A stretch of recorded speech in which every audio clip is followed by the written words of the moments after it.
Tapi DM-DM berarti dibaca dong?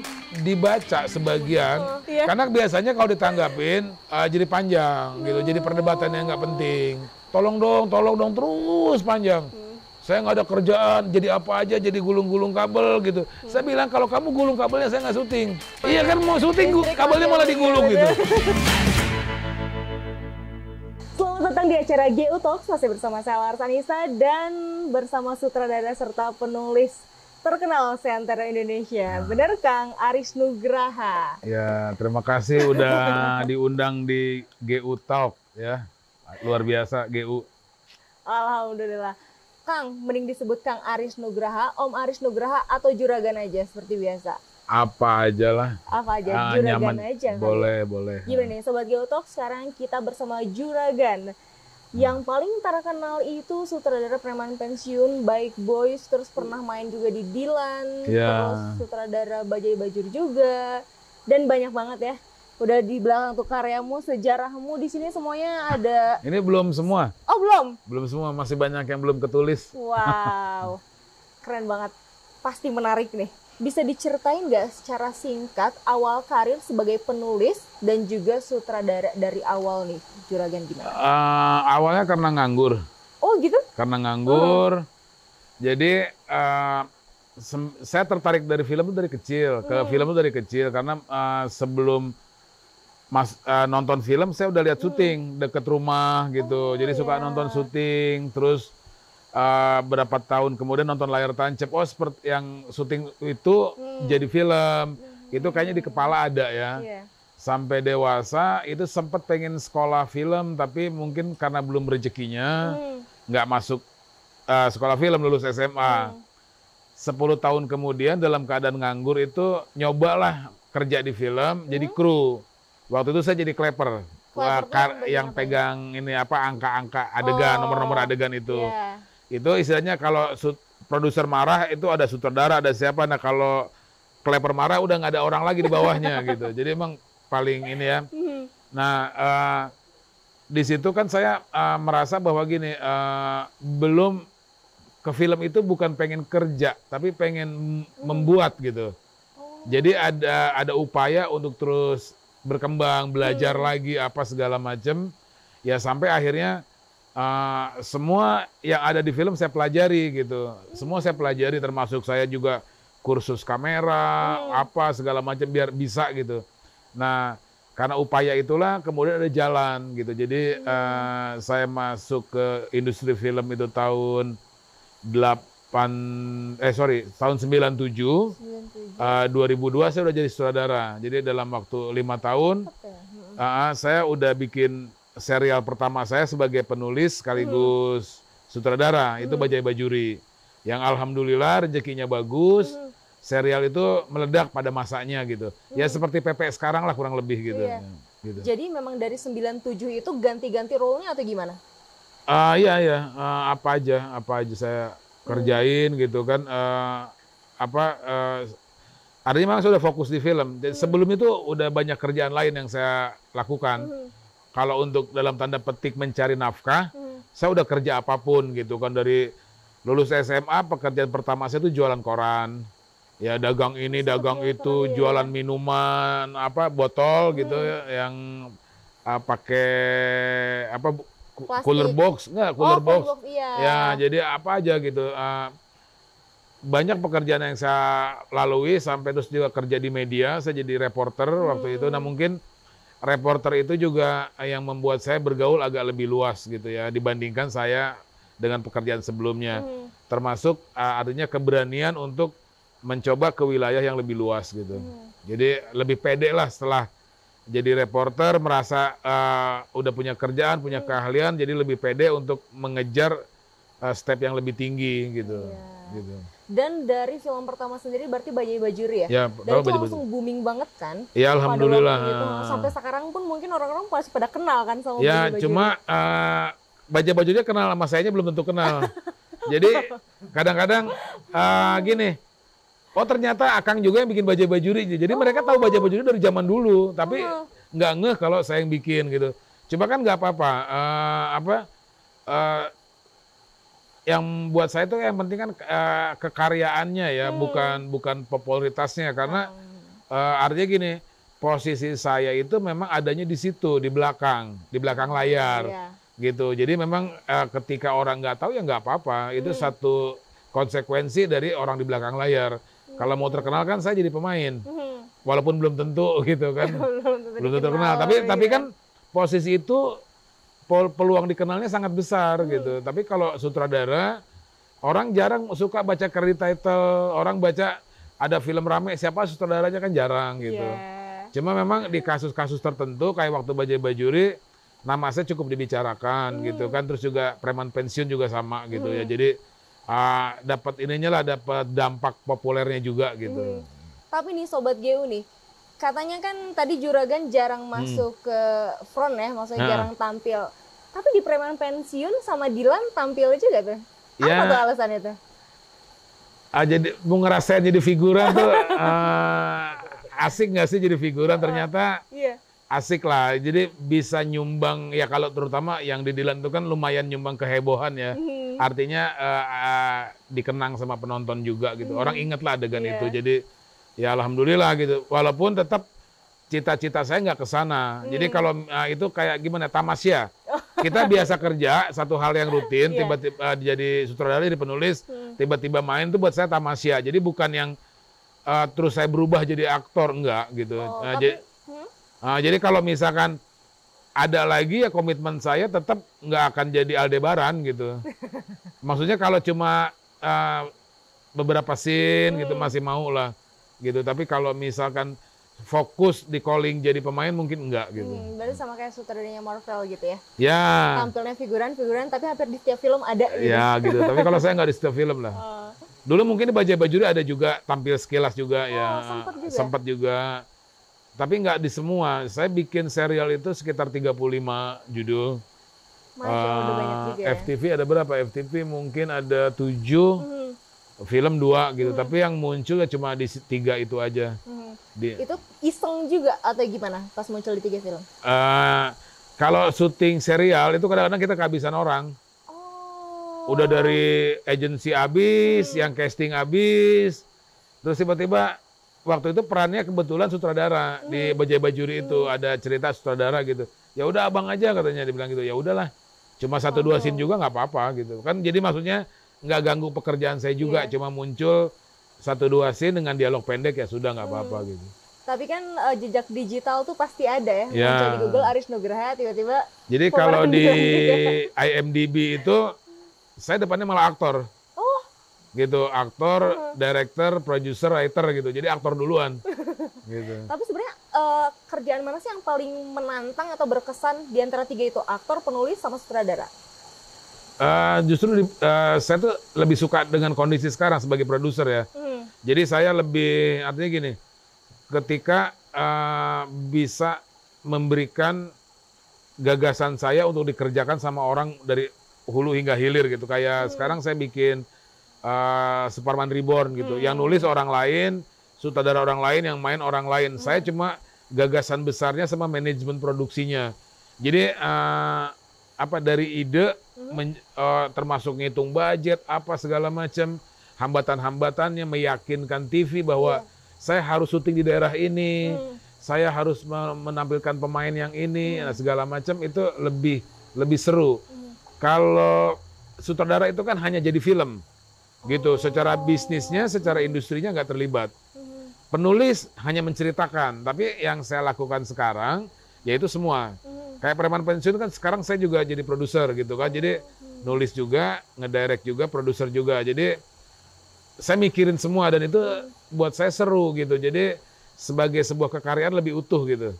Kan kalau teman-teman sutradara misalkan dipanggil, ini kerjain skenario ini. Kalau saya dipanggil itu, yuk bikin sesuatu gitu. Yuk bikin apa gitu. Nah, saya mikir idenya, mengurus manajemen produksinya, mengarahkan adegannya juga, membuat ceritanya juga. Jadi itu kayaknya lebih lahir batin gitu. Lebih ya kayak kalau misalkan karya apa sih yang paling berkesan? Ya Preman Pensiun, karena di situ saya semuanya. gitu. Bahkan sempat main satu scene gitu kan gitu. Bahkan sampai di filmnya juga yang kan, di filmnya ya. Jadi satu-satunya karya yang saya tuh ada di semua lini gitu. Dan itu memang termasuk bikin soundtracknya juga. Oh, soundtracknya juga. Yang waktu itu nyanyi juga. Itu saya yang bikin lagunya. Keren banget. Berarti sama penulis lagu juga. Ya. Ya, jangan-jangan sambil main gitar. Emang gitarnya juga? Oh, enggak. Oh, keren banget sih. Sobat Geu, siapa sih maksudnya Sobat Geu yang nggak mau jadi sutradara atau produser kayak Juragan ini? Pasti banyak banget. Dan pasti pada penasaran juga nih, apa ya maksudnya? Pas awal ngedirect itu, jadi sutradara itu, perjalanannya gimana? Ya, saya mungkin suka seni itu kan dari kecil ya. Jadi saya manggung itu umur berapa? Kelas 5 SD lah, saya udah manggung. Jadi memang gairah untuk berkesenian tuh memang dari kecil gitu. Udah manggung, udah main drama, udah apa.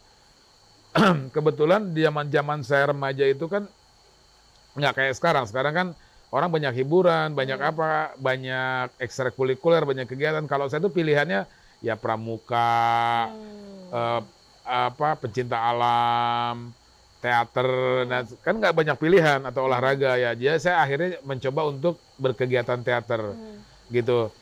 Nah, ketika industri televisi ini terbuka, saya merasa mendapat peluang untuk masuk, gitu.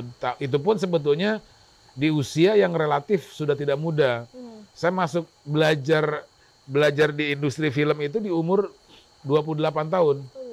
Ya, idealnya tuh sekarang lulus SM atau SMA kan udah ada broadcast, SMA multimedia. Nah, anak-anak sekarang itu sudah belajar film dari umur belasan. Saya waktu itu sudah hampir 30. Gitu. Cuma memang kan kondisinya ya, kondisinya. Jadi waktu itu TV baru muncul, TV swasta baru muncul gitu. Terus film nasional pada waktu itu juga lagi mati suri lama ya. Jadi memang kalau pengen terjun ke film itu celahnya kecil sekali waktu itu gitu. Jadi karena memang, nah kalau sekarang kan mau di bioskop bisa, di TV bisa, di dua-duanya ditolak pasti ada YouTube. Oh, independen bikin sendiri. Bisa bikin sendiri suka-suka aja gitu kan, dan nggak ada aturan, nggak berkompromi dengan iklan, nggak berkompromi dengan investor, bikin suka-suka aja gitu. Gitu kan sebetulnya buat berkreasi pada masa sekarang itu jauh lebih luas, ruangannya lebih luas. Jadi kalau orang mau jadi sutradara, mau jadi aktor, mau jadi apapun, zaman sekarang jauh lebih gampang. Aksesnya jadi lebih terbuka gitu ya. Dan memang kan banyak sekali orang yang casting ini. Nah, lebih baik casting dulu kah atau berkarya sendiri gitu? Kita bisa menempuh berbagai macam jalan ya. Kalau misalkan mau jadi apa ini? Mau jadi aktor atau apa gitu? Atau mau jadi sutradara. Kalau mau jadi sutradara, saya kira kayak Spielberg itu kan juga dari kecil udah belajar bikin video sendiri ya. Jadi sekarang ini yang punya HP, kalau mau jadi sutradara, mau jadi filmmaker, bikin aja nggak apa-apa. Dari coba-coba aja nggak apa-apa. Kalau jelek kan udah pasti, nggak usah takut, karena baru kan gitu. Kalau baru bikin terus langsung keren juga orang bingung. Nggak apa-apa. Jadi mulai aja dulu, nanti bandingkan dengan karya-karya orang lain, masukan dari orang, pasti nanti akan ada perkembangan gitu, pasti. Gitu. Pasti ada perkembangan. Ya. Kalau misalkan, kok saya nggak ada perkembangan, kamu cari kerjaan lain deh. Itu bakatnya bukan di situ kayaknya. Sejak Agustus kemarin saya memang sudah membawa produksi ke Garut ya. Jadi saya mulai dengan FTV Preman Pensiun Manusia Merdeka. Apa namanya itu, saya syuting 100% di Garut. Sebagian krunya Garut, pemain hampir semua orang Garut gitu. Jadi itu dan berlanjut ke sekarang nih, The Adventure of Superman, yang judul sekarang itu Superman Reborn ya. Dulu 2010 saya bikin serialnya untuk MNC TV. Kenapa itu yang dibawa ke Garut? Karena dulu ada FTV-nya. The Adventure of Superman itu ada FTV pulang kampung. Ceritanya si Superman itu pulang kampung, pulangnya ke Garut gitu. Nah, jadi di serial itu Superman itu disebutkan orang Garut gitu. Nah, Ini Reborn-nya itu menceritakan masa mudanya Suparman, tapi bukan prequel ya. Ini memang reboot, jadi memang dibikin ulang aja. Jadi Suparman itu sebelum menjadi orang Jakarta, dia tuh memang orang Garut gitu, lahir di Garut, bekerja di Garut gitu dan lain-lain. Nah itu yang jadi memang Suparman yang sekarang tuh ya Suparman yang Garut gitu. Garut. Nah, gitu. Dan tayangnya kapan nih kalau boleh tahu? Tayangnya insya Allah Ramadan tahun ini ya. Jadi buat nemenin sahur gitu, nanti nemenin sahur. Sobat GU berarti jangan lupa pas sahur langsung pindah channel ke, boleh nggak sih iklan? Boleh ya? Iya, bukan. Jangan bilang gini, biar nggak iklan, tontonlah sinetron yang syutingnya di Garut. Gitu. Tontonlah sinetron yang syutingnya di Garut. Karya Juragan Aris Nugraha. Karya rame-rame lah, anak-anak. Penulisnya orang Garut itu. Jadi gitu. Di Garut itu sekarang ada namanya Garut Film Forum. Nah, mereka membuat workshop penulisan skenario. Nah, yang bikin skenario Suparman Reborn itu mereka. Memang karena diminta dulu? Atau Saya mengajukan? Ya, saya kan gini, tadi saya yang pembicaraan tadi. Nah, saya sebagai produser kan, ini Kang mau bikin apa gitu. Saya bilang mau bikin Suparman Reborn. Nanti bagaimana dalamnya urusan saya. Gitu. Nah, jadi nanti saya ya udah pemainnya orang Garut, penulisnya orang Garut gitu. Walaupun belum 100% karena memang SDM-nya belum memadai ya. Kru ada beberapa orang Garut gitu. Gitu. Jadi penulisnya itu memang yang menyiapkan itu proses workshopnya di Garut Film Forum. Gitu. Jadi ya di Garut tuh udah ada kegiatan film udah mulai tumbuh sih sebetulnya gitu ya. Tinggal nunggu gedenya aja gitu. Udah mulai tumbuh. Boom aja. Keren banget. Dan tadi buat mention Garut Film Forum ya. Berarti buat sobat GU di sana bisa langsung gabung ke Garut Film Forum nggak? Itu kan terbuka untuk umum ya. Jadi kalau nggak salah sasarannya, saya bukan pengurusnya, teman-teman saya anak-anak muda lah. Itu peminat, penikmat, peminat sama apa satu lagi? Pegiat. Jadi yang cuma biasanya nonton aja boleh ikut. Yang seneng pengen boleh, yang memang orang udah profesional pun boleh. Jadi semua unsur boleh di situ karena konsepnya kan itu forum buat ngobrol, buat berbagi gitu. Jadi kan gini, kalau ilmu kita kasih itu makin banyak gitu. Gitu. Jadi kalau ilmu disimpan kita makin kerdil. Gitu. Nah, makanya saya senang ngobrol kalau yang sifatnya itu adalah bekerja, aktivitas, mau apa tuh lebih senang daripada kita diem-dieman gitu. Atau cuma ngegibahin admin GU gitu kan. Itu kan enggak secara duit nggak dapet gitu kan. Maksudnya gimana? Kebaikan juga nggak ada. Nah, jadi kalau datang ke GFF, Garut Film Forum, ada yang diskusi, Kang saya mau bikin ini, Juragan saya mau bikin ini. Kita ngobrol gitu. Kalau saya mau bikinin tapi kameranya mahal sewa, saya bilang, kamu punya handphone nggak? Punya, ada videonya nggak? Ada, ya udah pakai itu aja. Gitu. Kenapa susah-susah? Ya kamu bawa tayang di mana? Buat di Instagram. Ngapain pakai kamera mahal-mahal? Pakai. Nanti ketika Instagramnya dilihat orang suka, orang kan akan panggil. Kamu bikin deh film yang lebih serius. Nah baru bilang, Pak sewain kamera dong. Nah itu baru. Nah, ngomong-ngomong tentang sewa, buat kalian yang butuh perlengkapan fotografi dan videografi, kalian bisa datang ke Popo Camera, Jalan Cimanuk nomor 24A, Paminggir. Semua perlengkapan ada di sini. Gitu. Kalau saya maaf gitu, enggak. Kalau saya pengen ini, pasti investor saya nyariin kan. Saya pengen Wulan Guritno, dibayarin Wulan Guritno karena sepadan. Dia baru mau bikin film pendek, baru mau iseng-iseng. Wah, saya nggak ada pemain yang oke. Ya elunya aja yang udah oke belum gitu. Kalau elunya oke, nanti orang juga berbondong-bondong. Jadi ada salah satu program saya, itu tukang ojek pengkolan, itu kan katanya impian semua artis. Karena kerja syutingnya kan sehat, kayak orang kerja kantor dari jam 6 sampai jam 6. Terus satu hari dapat 2 episode. Siapa yang nggak mau kerja di situ gitu. Nah pada kondisi saat itu kan semua orang datang. Bang ajak-ajak dong, Om ajak-ajak dong. Juragan ajak-ajak dong. Itu posisi itu, tapi ketika baru mau buat udah banyak permintaan kan repot. Nah, gitu. Percayalah bahwa saya memulai pada fase yang itu juga. Pernah mengalami fase itu gitu. Jadi pokoknya mulai dulu aja. Mulai dulu gitu aja, mulai dulu aja. Berkreasi aja dulu. Mulai ya. dulu jelek udah pasti. Karena pertama gitu kan. Ya, baru Terus mulai kan. Siapa tahu kalau misalnya udah bagus terus dilirik sama Juragan. Enggak usah dilirik sama saya, dia lampaui saya. Wah. Gitu. Jangan tanggung-tanggung. Gitu. Keren banget nih, berarti buat teman-teman juga yang mau jadi artis Garut gitu ya, bisa bisa saling kolaborasi gitu ya. Sangat bisa Om Aris ya. Sama teman-teman. Yang paling enak sih gini, jangan minta diajak, tapi ikut gitu. Karena kalau kadang-kadang ini, kok saya nggak diajak gitu kan? Ya mohon maaf, ini kalau rendah hatinya saya belum mengenal kalian. Sombongnya gini, siapa lu gitu kan? Gitu. Jadi datanglah, yuk gitu. Karena gini, kalau nunggu diajak kan lama ya. Jadi kalau ada casting ya ikut casting, ada workshop ya ikut workshop, ada pemutaran film ya datang. Kita jadi saling mengenal. Kalau udah saling mengenal kan enak. Ya tapi kalau tiba-tiba di sosmed komen kapan saya diajak gitu kan, saya bingung jawabnya ya. Kenal aja belum gitu.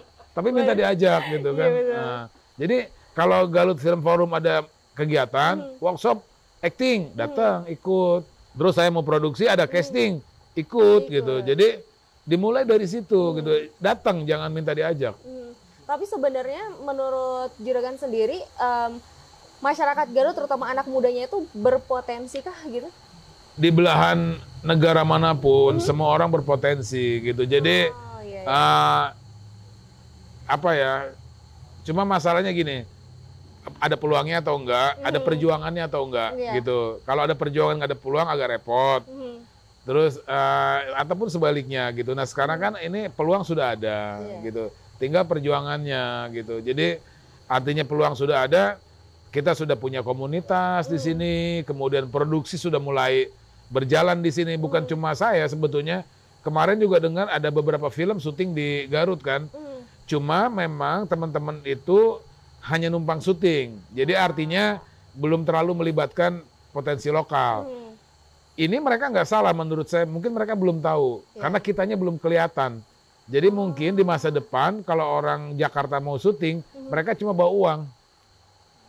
Gitu, kameranya bisa sewa di sini, krunya sudah tersedia di sini, pemain sudah ada, catering sudah ada, gitu. Jadi semua udah ada di masa depan. Yang memang yang kita coba kejar kan itu, ngebangun industrinya, gitu, ngebangun industrinya. Jadi bukan cuma sekedar mikirin saya pengen jadi artis gitu, enggak. Jadi enggak, kalau mikirin cuma satu orang nggak keren gitu. Tapi mikirin yang lebih luas lah, misalkan Garut gitu. Jadi Garut menjadi industri kan otomatis di dalamnya semua sektor ekonomi ikut bergerak, ikut berputar. Kita butuh equipment, kita butuh mobil, transportasi, kita butuh akomodasi. Saya sewa hotel berbulan-bulan untuk puluhan orang. Kan secara ekonomi bergerak. Saya butuh catering untuk makan orang berbulan-bulan. Itu kan juga orang Garut. Jadi memang ini industrinya bergerak. Jadi bukan cuma memikirkan, wah sekarang kita bisa jadi artis dong di Garut. Enggak, itu terlalu kecil gitu. Ya. Mungkin nanti ada yang, wah saya pengen jadi penulis, wah saya pengen jadi sutradara. Karena kan industrinya sudah kebuka. Gitu. Nah itu kan apa ya, harapan saya gitu, harapan saya yang mungkin perlu waktu lah, setahun, 2 tahun, 3 tahun. Karena kecepatan ini bukan tergantung saya, sebetulnya tergantung teman-teman di sini yang merespon ini. Kalau hanya menganggap ada orang syuting, ya sudah selesai. Tapi kalau itu menganggap itu bisa menjadi bagian dari aktivitas dia, dari kesempatan dia, itu kan akan, jadi dia akan terlibat kan. Orang Garut yang lain akan terlibat dan itu bisa akan tumbuh.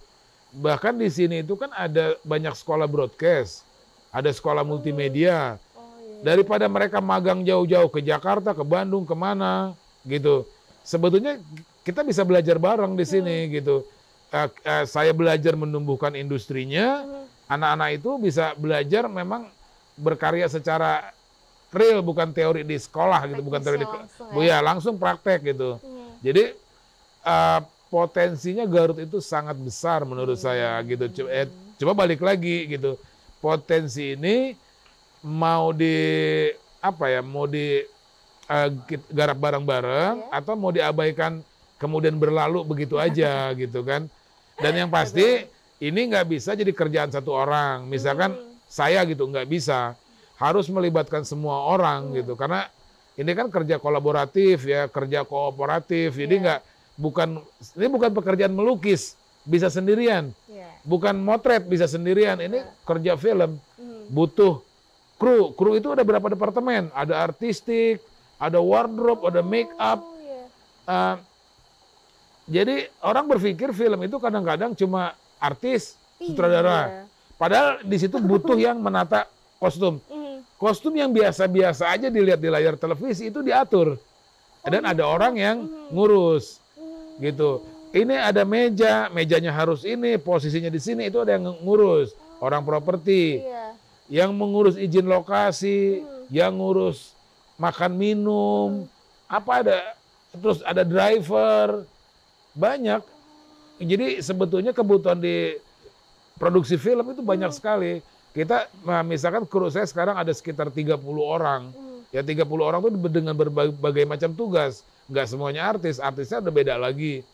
Jadi kalau mau terjun ke film, bukan cuma casting jadi artis, bukan. Mau jadi penata rias pun boleh. Gitu. Mau pegang-pegang papan klep gitu yang tulisannya take 1, shot 1, episode 1 gitu, boleh juga, bisa.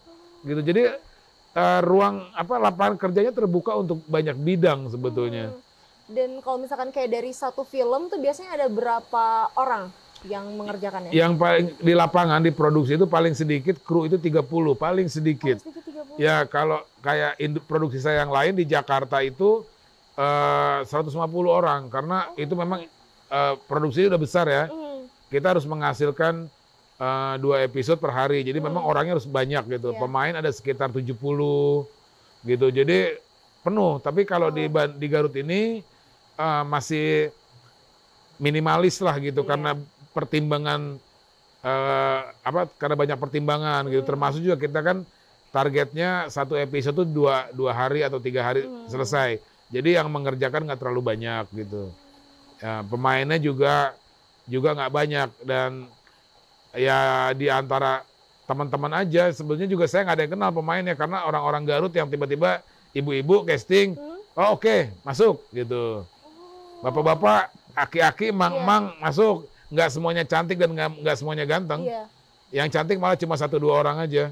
Nah, dari film-film semuanya pun kan katanya memang misalkan kayak nge-hire artis baru, kemudian dari yang tidak terkenal menjadi terkenal, memang itu tuh muncul dari diri sendiri kah, ingin membantu orang atau gimana? Kalau gini, waktu saya menulis, ini di dalam pekerjaan, dalam menulis, itu saya harus mampu menceritakan sesuatu yang membuat orang menjadi tertarik gitu. Ceritanya mengesankan, orang merasa terlibat, habis nonton ketawa, habis nonton nangis gitu. Ketika menjadi sutradara, saya harus mampu menciptakan adegan, menciptakan aktor, menciptakan apa. Nah, ketika yang main itu aktor hebat, saya merasa udah nggak kerja. Pekerjaan saya udah diambil sebagian besar oleh mereka. Tapi kalau misalkan kayak saya syuting Perman Pensiun, itu kan hampir nggak ada pemain kan. Bukan awalnya gitu. Iya. Yang Perman Pensiun itu kan pemain itu kan cuma Kang Epi sama Didi Petet. Yang lainnya itu kan orang-orang yang entah siapa gitu. Nah, di situ tantangan saya sebagai sutradara jadi besar gitu kan. Bagaimana menjadikan mereka itu menjadi seorang aktor gitu kan. Itu kan tantangannya besar ya. Butuh kesabaran, butuh keahlian, butuh banyak hal, dan ketika jadi itu menjadi satu kepuasan yang jauh lebih besar gitu ketimbang saya pernah ngedirect Deddy Mizwar, pernah ngedirect Rano Karno, pernah ngedirect Didi Petet. Nah, itu sebetulnya nggak bangga karena apa, mereka hebat.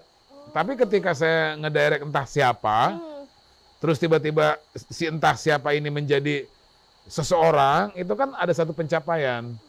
Dan buat saya itu kebanggaan, berarti saya mampu gitu. Itu sih tantangannya. Jadi kalau disuruh milih mendingan ngederek bintang atau entah siapa, saya lebih suka mengederek entah siapa. Keren banget sih Sobat Go, karena yang saya pikir tuh biasanya casting itu kan memilih seseorang yang sudah hebat gitu ya, maksudnya punya bakat gitu. Ternyata kalau Juragan sendiri mah nggak gitu ya. Setiap produk punya cara penanganan yang berbeda. Produk saya itu kan tidak dijual kemasannya, tapi yang dijual tuh isinya gitu. Jadi artinya gini, ini bukan bicara soal lebih baik atau buruk, enggak. Gini, ini cuma cara jualan aja.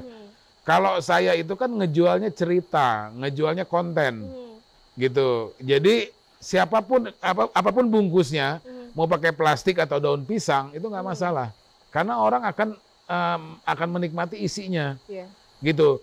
Nah, ada juga industri sejak lama itu mengenal namanya star system. Jadi kalau ada produser atau sutradara itu menggunakan bintang-bintang terkenal, itu boleh-boleh aja dan memang sangat wajar. Jadi nggak aneh, gitu. Terus kalau apakah terus saya aneh? Nggak juga. Mungkin hanya beberapa, gitu. Jadi dianggap tidak lazim. Padahal saya juga bukan orang pertama yang melakukan itu, gitu kan. Dulu misalkan di awal karirnya kayak misalkan Quentin Tarantino, ya teman-temannya juga yang main. Gitu. Jadi bukan bintang juga. Baru aja sekarang dia bisa milih si ini, si itu. Ya awal-awalnya sama juga. Cuma saya membawa ini sampai sekarang. Karena itu menyenangkan buat saya gitu. Jadi yang saya ketemu siapa, tiba-tiba jadi menyenangkan penonton, terus efek ke dianya populer, itu buat saya satu prestasi gitu. Suatu prestasi dan menjadi bangga gitu ya. Bisa membesarkan nama orang lain juga gitu ya. Buat judul-judul film yang udah dibuat gitu ya, adakah judul favorit? Ya itu tadi Preman Pensiun ya, karena Preman Pensiun itu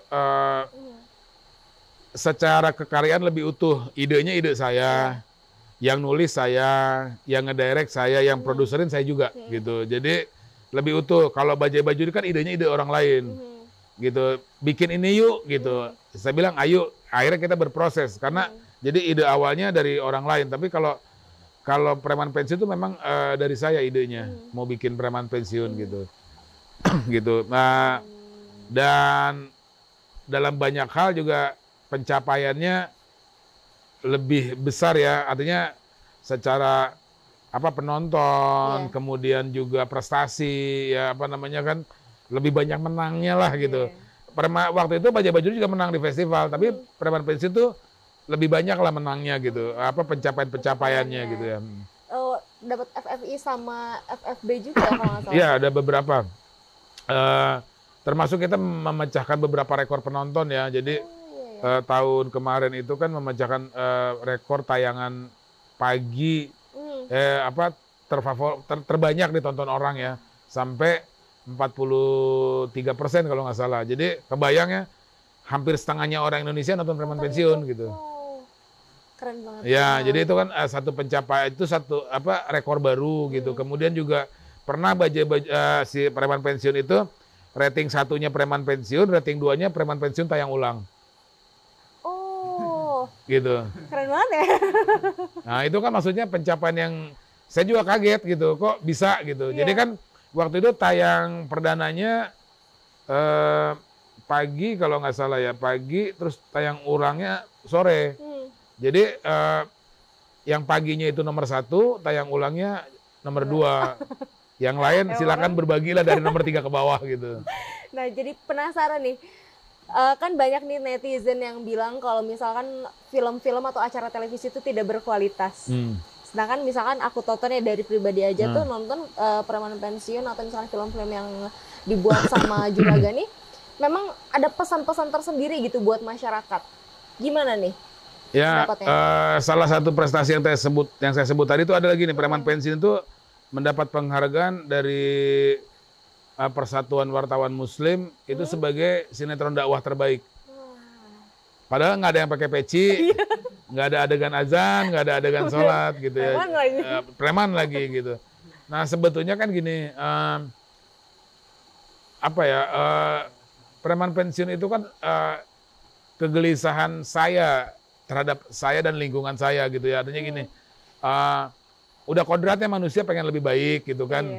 Nah, ketika pengen baik itu kan nggak gampang. Jadi salah satu kalimatnya gini di Preman Pensiun itu, ketika kita ingin menjadi lebih baik, tidak serta merta Tuhan memberikan jalan yang mudah, gitu. Itu kan ada kalimat itu ya. Jadi memang artinya, misalkan gini, oke, saya mau berhenti hura-hura gitu, karena kan saya di dunia gemerlap ya hidupnya ya, di dunia entertain. Itu nggak gampang karena makin pengen berhenti makin banyak yang ngajak gitu. Gitu. Oh, nanti begitu kita nggak mau lagi, sombong sekarang gitu. Ya, itu. Jadi memang nggak gampang gitu. Nah, di Preman Pensiun pun demikian. Jadi ketika dulu waktu jadi preman nyari uang gampang, tinggal colek uang. Tapi ketika mau kerja yang umum, yang dianggap baik, itu kan jadi susah. Harus menjajakan kicimpring kemana-mana. Udah sampai di pasar belum tentu ada yang beli, gitu. Iya, betul. Tapi dari pemain-pemainnya tuh ada preman beneran nggak sih? Sebagian ya. Karena kita bicara dulu pengertian preman. Preman itu gini, sekelompok orang yang bertindak tanpa payung hukum gitu. Misalkan gini, di terminal itu kan mintain duit, dia kan bukan AJR, bukan polisi, tapi mintain duit gitu. Nah, jadi dia bisa disebut preman. Kalau kita ke minimarket, begitu mau keluar ada yang treat, kita diminta 2.000, dia sudah preman. Loh. Karena dia itu tidak ada payung hukumnya. Dia tuh apa? Dia tuh siapa? Oh iya sih, betul. Dia pegawai bukan gitu. Dia tukang parkir juga, berarti dia preman. Dia preman. Jadi namanya preman itu dia bebas. Tidak jadi apakah dia karyawan minimarketnya? Bukan. Orang yang ditunjuk Pemda? Bukan. Tapi kok minta duit? Gitu. Nah, itu jadi preman juga. Nah, preman ini jangan dilihat penjahat, bukan. Preman itu dia bergerak, cuma tidak ada lembaganya, tidak ada payung hukumnya. Jadi itu mereka bisa digugat secara hukum. Jadi kalau kita dipaksa bayar parkir, kita bisa nuntut balik gitu. Oh, sebenarnya seharusnya kayak gitu. Harusnya begitu. Alasannya apa ngambil? Iya sih.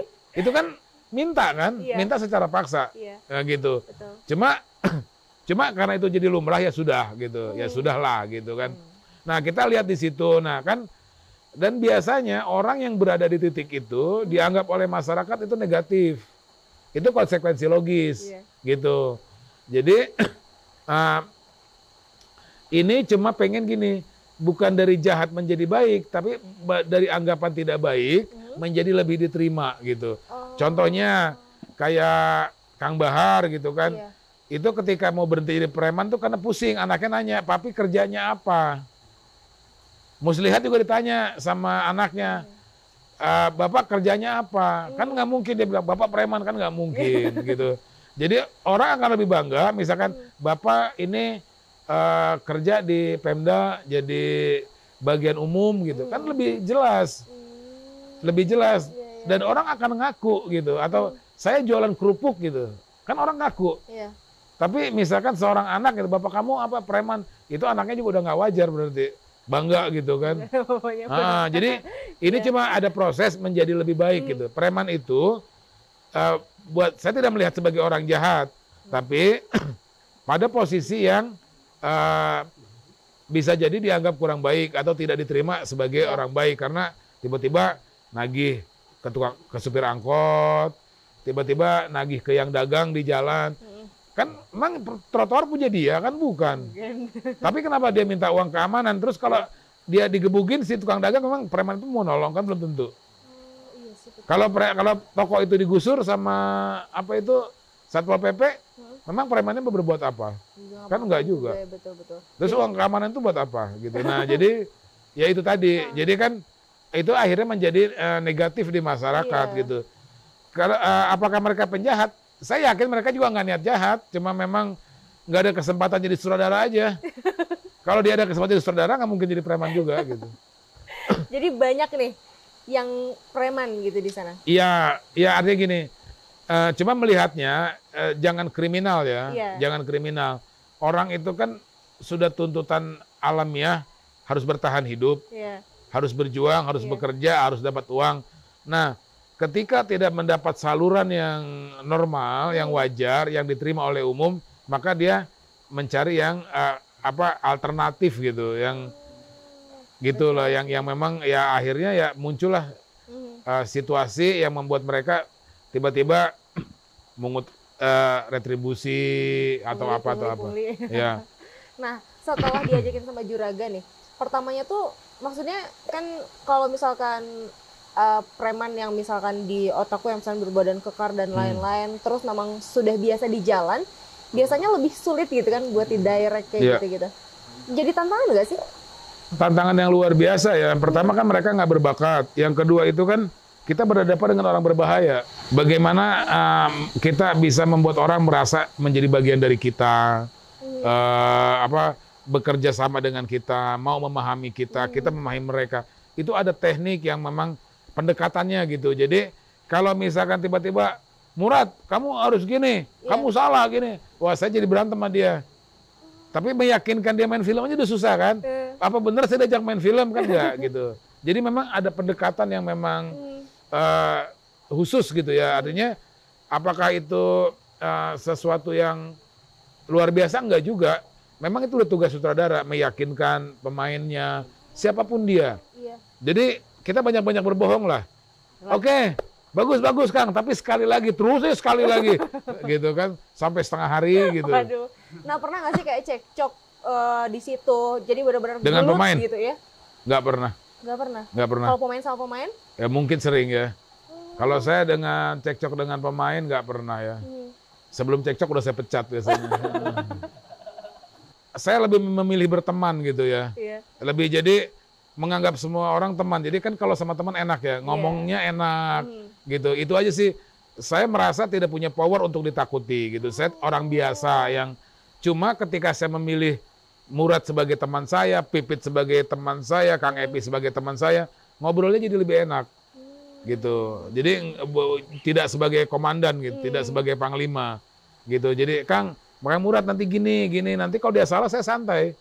Kang sekali lagi coba tadi kurang ini gitu. Jadi kayak teman yang memperbaiki gitu. Jadi pendekatannya jadi nggak sebagai bos yang marah-marah. Kang Murad coba sekali lagi. Tadi terlalu kenceng gitu, tadi terlalu teriak, turunin sedikit. Nggak apa-apa berulang-ulang, lama-lama saya yakin dia akan bisa gitu. Walaupun mungkin yang berbakat itu lebih cepat, yang kurang berbakat agak lama, nggak apa-apa. Tapi juga itu tantangan buat saya gitu. Jadi saya pernah ngedirect satu pemain itu sampai saya mulai habis zuhur, selesai itu menjelang maghrib untuk satu adegan. Oh, keren banget. Tapi terus langitnya udah berubah juga. Iya, tapi itu menjadi adegan yang sangat viral. Itu adegannya Kang Pipit yang minuman keras. Minuman keras gitu. Nah, itu saya sangat adegan yang paling berkesan dengan beliau itu yang artinya saya menjadi sangat sayang sama dia gitu kan. Kalau saya masuk surga mungkin bukan karena amal yang lain, tapi karena kesabaran saya menghadapi kamu gitu. Jadi saya memang salah satu kedekatan saya itu, dia orang yang paling menyiksa gitu. Yang bayangin setengah hari untuk satu adegan yang sama. Saksi hidupnya masih banyak, boleh dicek. Gitu. Keren banget sih pengalamannya. Aku pikir tuh memang yang Kang Bahar, terus Kang Mus, kan terorganisir sekali ya. Kayak misalkan si organisasi premannya itu dikirain langsung dari Juragan sendiri gitu.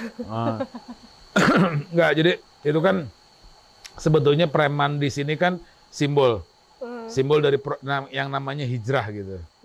Jadi hijrah itu menjadi lebih baik gitu. Proses orang menjadi lebih baik dari Mekah ke Madinah kan untuk menjadi lebih baik gitu ya.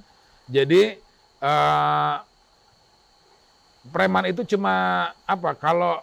Kalau saya menggambarkan dengan simbol anak durhaka terus insaf gitu, itu udah sering gitu, udah sering ya.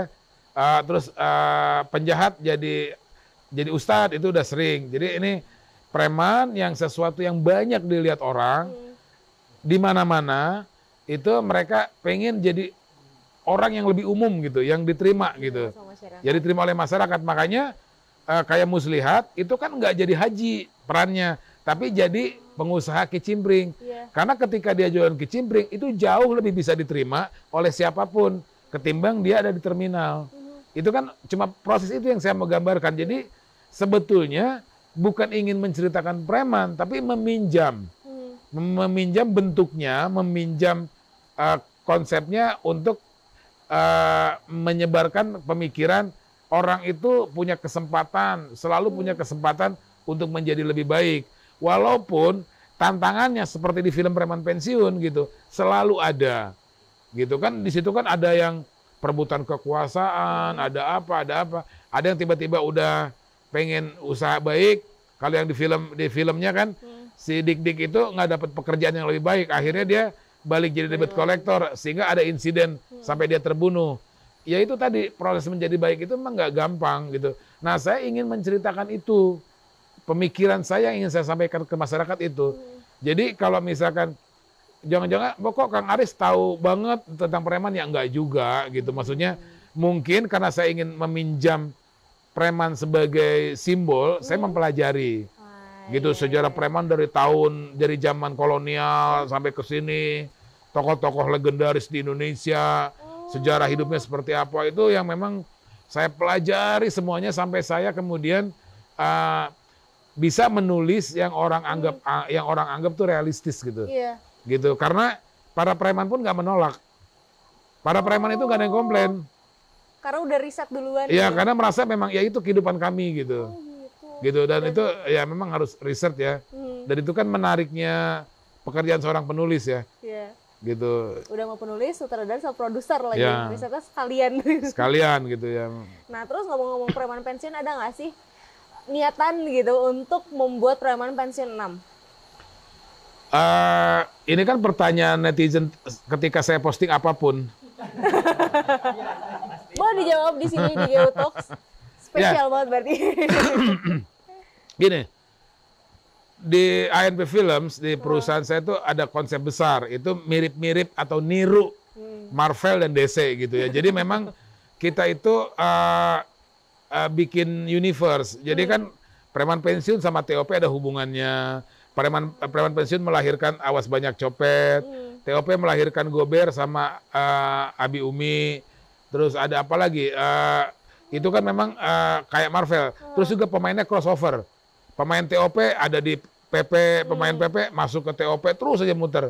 Nah, termasuk pada skenario besar kapan munculnya. Gitu. Iron Man kapan? Gitu loh. Iron Man kapan, jadi diatur gitu. Nah, ini juga, jadi bukan saya itu tidak memposisikan sebagai ini mau Ramadan harus ada PP, ya nggak harus, yang harus makan sholat ya. Sama puasa. Sama puasa gitu. Jadi itu kan strategi besar dari ANP Film. Jadi tahun ini yang dikeluarkan apa gitu. Kan Preman Pensiun banyak penontonnya, iya tahu, nggak usah dikasih tahu, saya udah tahu gitu. Karena pagi-pagi itu data rating keluar kan, hasil riset penonton berapa saya tahu. Jadi jangan kasih tahu saya penontonnya banyak. Kan banyak yang minta, ya saya tahu, saya juga punya Instagram. Tiap posting apapun orang nanya gitu, saya tahu. Tapi mengertilah bahwa saya juga seorang kreator yang memang punya rencana besar dengan produksi saya.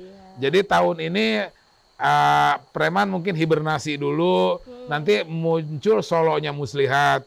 FTV yang sekarang tuh kan trilogi solonya Muslihat gitu. Jadi kayak Batman-nya lah, Batman keluar dari Justice League sendirian. Ini Muslihat lagi sendirian, ada tiga sequel ya.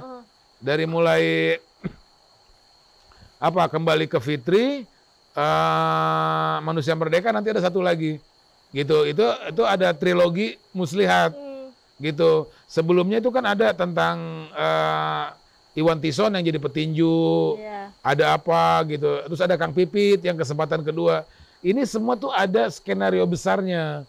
Jadi kalau orang maksa-maksa PP6, tolonglah mengerti bahwa saya itu ketika membuat sesuatu bukan untuk uang, gitu. Saya memang ingin berkarya, nanti karena karya itulah berdampak pada uang, gitu. Jadi kalau misalkan, wah PP lagi ramai bikin PP, ini PP, itu nggak keren, gitu. Jadi secara strategi bisnis pun juga itu kampungan sih. Maksudnya itu udah sering dipakai orang, udah umum gitu. Kampungan itu dalam arti gini, itu nggak keren aja gitu. Saya kan berpikirnya gini.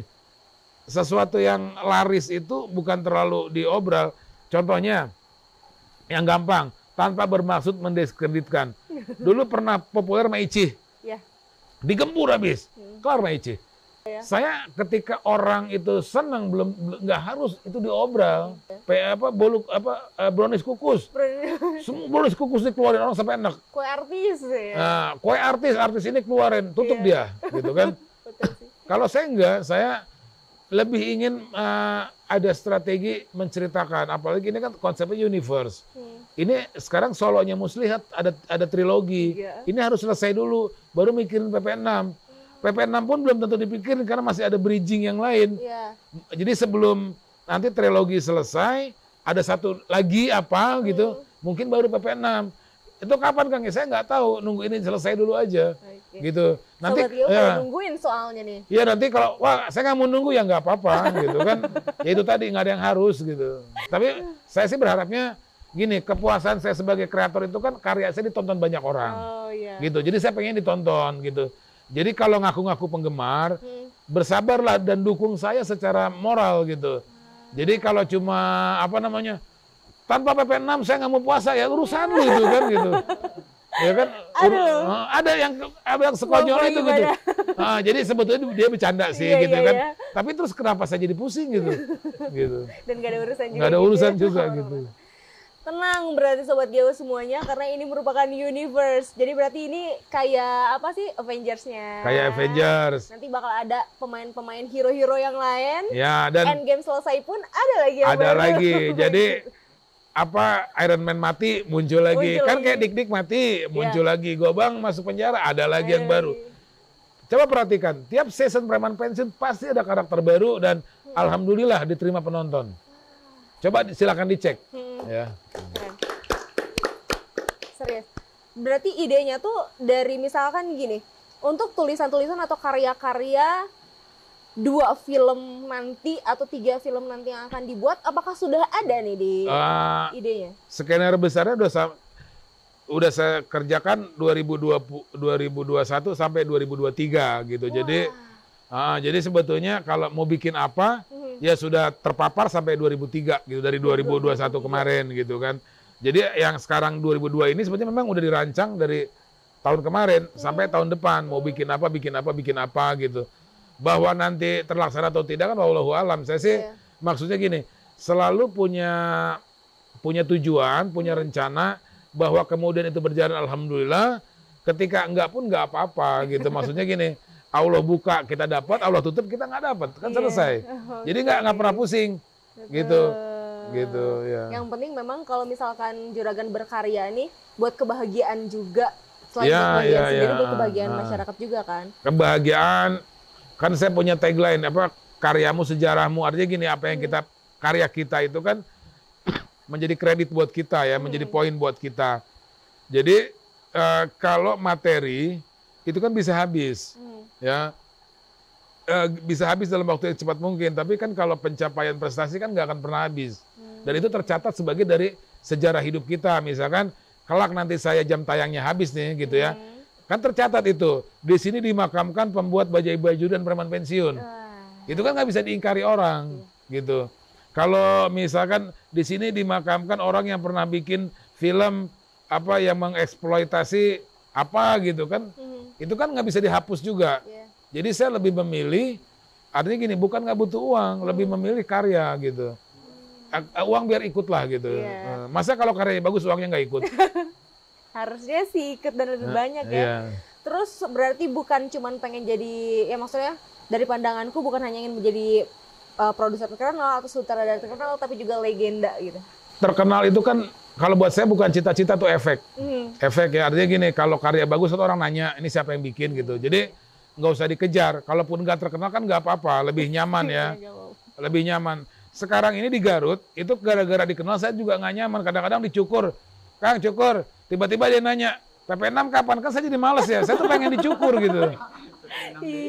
Jadi ngobrol, jadi tukang cukur ini udah kenal saya semua, jadi malah saya udah pindah-pindah itu, bukan nggak cocok potongannya gitu, tapi dia nanya terus, Kang sekali-kali ceritain dong tentang tukang cukur, kerjalah kamu gitu, maksudnya rapihin rambut saya ini udah itu, jadi nggak, nah itu kan yang males ya gitu, sampai tukang es goyobot udah kenal saya sekarang yang di dia di alun-alun gitu, udah kemarin saya datang gini. Kirain fotonya nggak di posting di Instagram, oh berarti lihat Instagram saya dong Pak gitu. Sampai, nah itu kan udah nggak nyaman. Padahal kan saya kadang-kadang jalan-jalan foto, apa segala macam. Mau beli sepatu, tiba-tiba, Juragan, apa?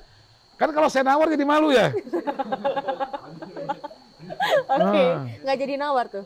Nggak jadi beli sekalian gitu, merasa nggak ada yang cocok. Karena saya kalau mau nawar kan, maksud saudara nawar gitu kan. Iya. Oh, jadi emang sutradaranya sendiri nampaknya sudah terkenal itu lebih dari artisnya. Ya itu kan maksudnya efek ya, efek dari programnya. Jadi bukan tujuan. Gitu, apa namanya, karena pilihan saya itu kan sebagai orang di belakang layar. Biarlah karyanya yang dikenal. Cuma ketika karya dikenal kemudian berefek, itu kan juga ya sesuatu yang harus diterima. Walaupun kadang-kadang agak kurang nyaman sih kadang-kadang ya. Tapi secara manusiawi kadang-kadang bangga. Tapi kurang nyaman juga kalau misalkan diribetin oleh yang tiba-tiba semua orang tersenyum ramah.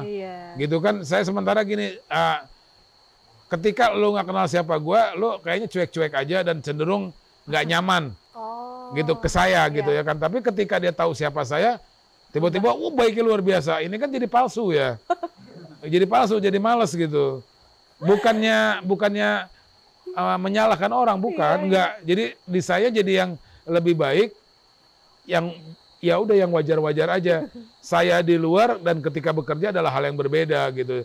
Saya dengan karya saya dan saya dengan hidup saya itu hal yang beda gitu. Jadi saya pengen nongkrong di warung kopi dengan santai, pengen beli kain dengan santai gitu. Jadi nggak yang diribet-ribet gitu. Dan populer itu menurut pengamatan saya itu sangat menyiksa. Contohnya artis gitu, nggak punya duit pun karena orang anggap dia artis banyak duit, itu menyiksa gitu kan.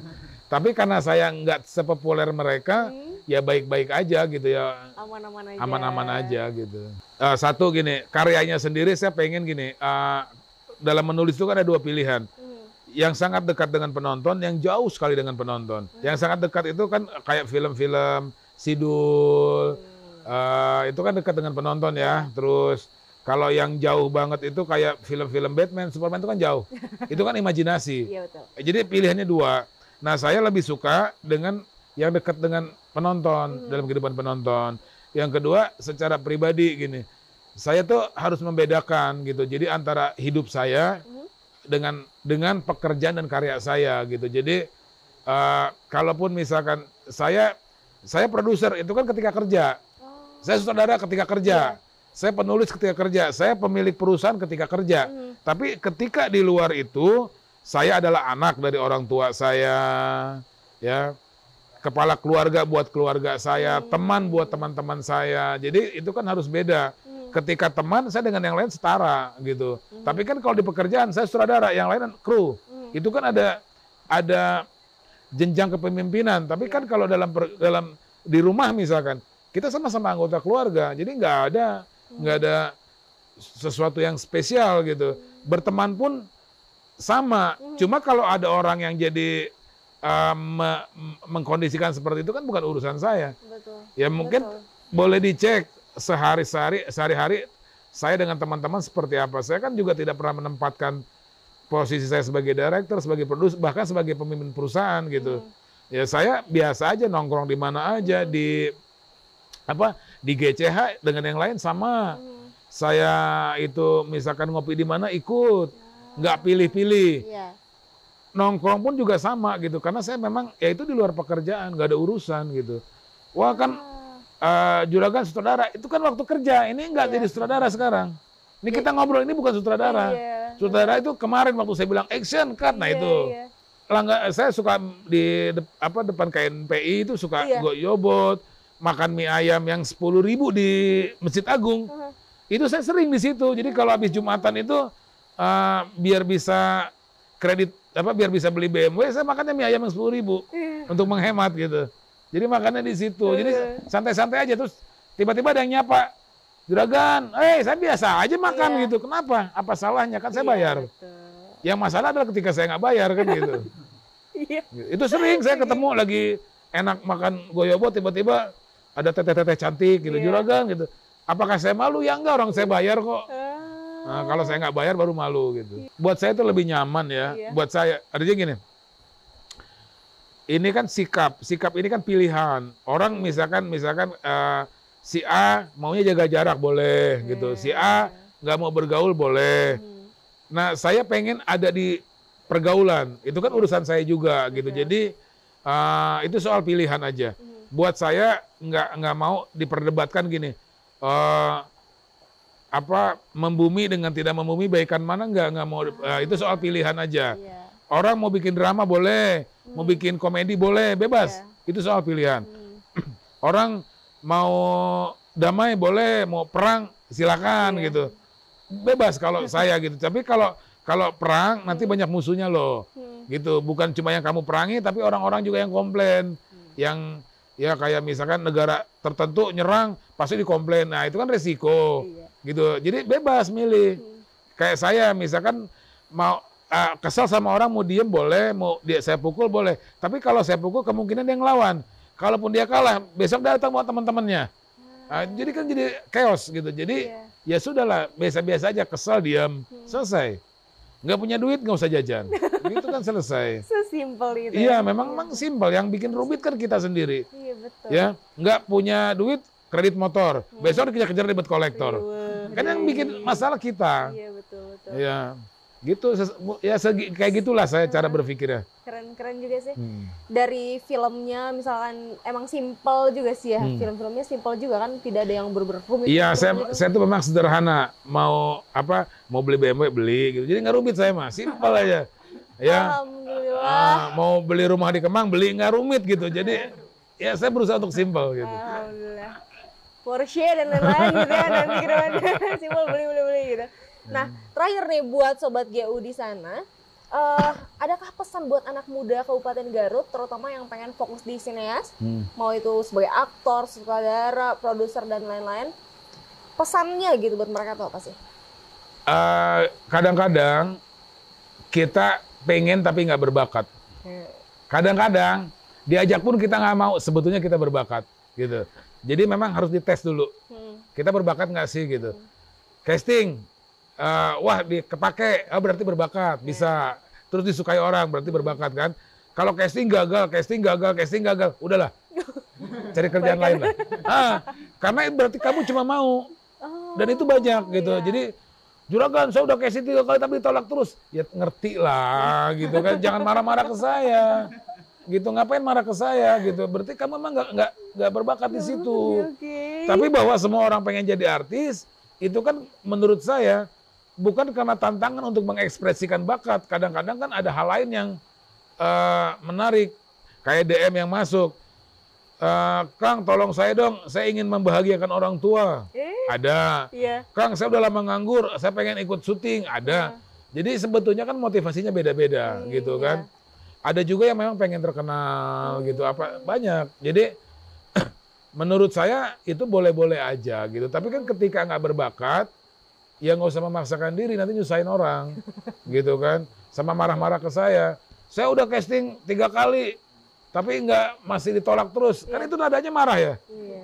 Terus kenapa marah-marah ke saya gitu kan? Kamu yang nggak berbakat kok saya yang dimarahin. Aduh. Tapi DM berarti dibaca dong? Dibaca sebagian, dan di situ kan ada menu delete all ya di bawah ya.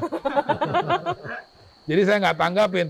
Karena biasanya kalau ditanggapin, jadi panjang gitu, jadi perdebatan yang nggak penting, atau jadi yang tolong dong terus panjang. Saya nggak ada kerjaan, jadi apa aja, jadi gulung-gulung kabel gitu. Saya bilang kalau kamu gulung kabelnya saya nggak syuting. Selesai semuanya. Iya kan mau syuting, kabelnya malah digulung gitu. Gimana sih yang DM siapa guys? Iya, Kang saya mau ikut bantu-bantu gulung-gulung kabel, ya saya mau syuting kok kabelnya digulung. Ya nggak syuting ya. Betul. Dan berarti dari tadi buat anak muda tuh ya tes. Ya itu tadi mungkin bisa jadi bakat kalian ada di situ, bisa juga di tempat lain. Gitu. Karena kan saya juga dulu pernah melakukan pekerjaan yang berbeda dan saya nggak berhasil. Artinya cuma dapat uang biasa aja gitu. Tapi ketika saya coba ke film, ternyata saya menemukan jalan. Artinya memang bakat saya di sini. Sebaliknya mungkin teman-teman ada yang berbakat jadi desainer atau mungkin jadi fotografer atau jadi pekerjaan lain, banyak sekali profesi yang atau mungkin dia jadi pengusaha lebih cocok gitu. Jadi nggak usah memaksakan, tapi kalau ada bakat ya jangan dipendam juga gitu. Betul. Tadi teh pertanyaan terakhir sebenarnya teh. Ya. Ada pesan nggak buat Geutox ini mah? Geutox, saya kebetulan sudah lama follow Garut Update.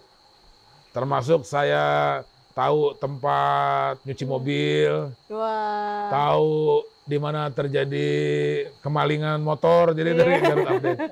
Jadi mempercepat saya mengetahui banyak hal tentang Garut, itu dari Garut Update. Dan keberadaannya membuat saya harus mengucapkan terima kasih. Udah keren banget sih, banyak banget motivasi buat sinias muda juga. Gitu, nanti kita ngobrol panjang lagi. Ya, setelah insya Allah, ini. insya Allah. Terima kasih banyak, itu dia edisi yang spesial banget buat hari ini sama Juragan Aris Nugraha. Dan sampai jumpa di Geutox selanjutnya tentunya sama narasumber-narasumber yang tentunya keren juga. Sama durasinya yang lebih panjang juga. Terima kasih, selamat pamit undur diri. Assalamualaikum warahmatullahi wabarakatuh.